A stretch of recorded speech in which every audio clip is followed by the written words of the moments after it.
And I can never forget the time a guy named David Weiner called me and asked me, he said, you know, for the next album that you turning in, you know, is you gonna be killing a little bit in there, you know? You gonna be a little bit more dope dealing, you know, because that was some of the stuff you was talking about when we first heard you. And I told him, I said, man, I'm a member of the Nation of Islam now. Man, they'll have my head if I get to promote that to my people. Ain't nowhere in the world I'm gonna promote that to my people. Straight up.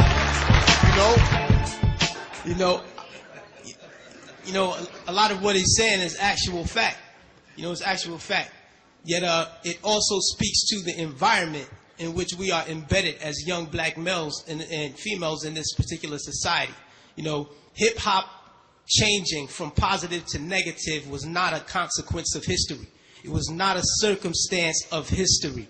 It was nothing that just happened on its own. It had nothing to do with the changing of the times. It had nothing to do with that. It had everything to do with the fact that there are people in this particular society who wants to see us exactly where we are. And we cannot let that point elude us. These are the facts. How do we know? 1967, Kerner Commission report on urban disorder.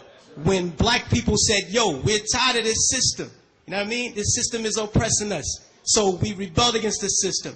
We burned things. We said, yo, we had enough.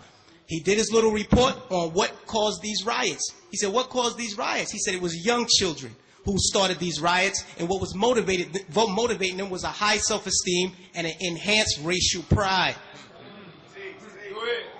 He said the majority of the rioters were high school dropouts, but they had a higher political orientation than their peers who did not drop out.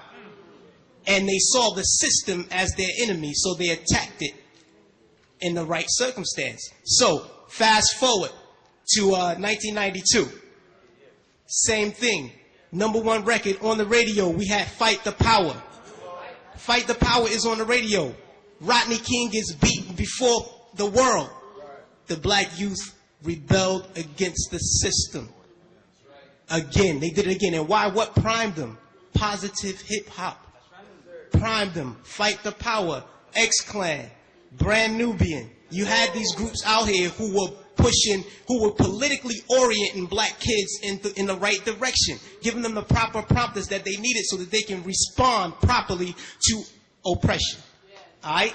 In 1967, when the riots happened, he saw that the self-esteem and the racial pride was fueling this. So he said, how do I bring that down so that they will not riot? And what he did, he flooded the airwaves with black exploitation movies.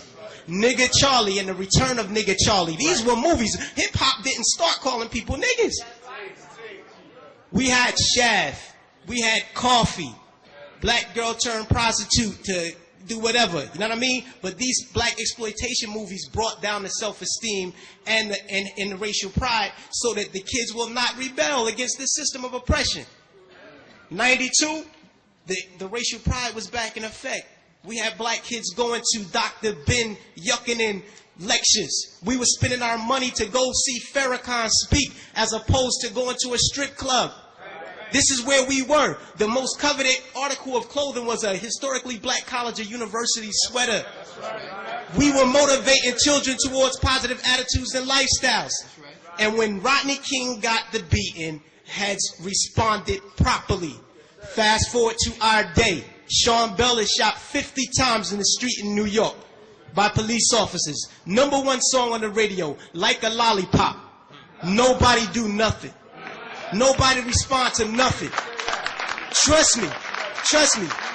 Just like the brother, I believe it was JT, the Bigger Figure, who said that the label executives came to him and said, yo, brother, we need you talking about guns and whores.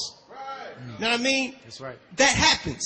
I've been in those meetings with management and heads asking me, is what you're saying really what you believe so that we'll know how to market you properly? You know what I mean? This happens. Young Buck on his album, he has a song on his album that talks about police terrorism. The label said absolutely not. Jimmy Iovine said absolutely not. You cannot put that record on the album because it might create an atmosphere that might put police officers' lives in danger. Right. So they took the record off, but they let him keep the other 14 songs on the album that talked about killing black youth.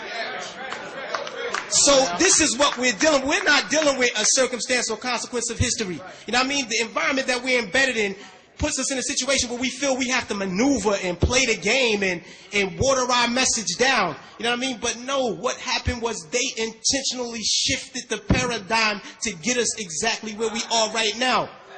Right now, we're feeding the prison industrial complex right now. Our kids are going to prison because they're promoting these records. They're promoting these records daily that send us to jail. You know what I mean? It's cool to go to jail.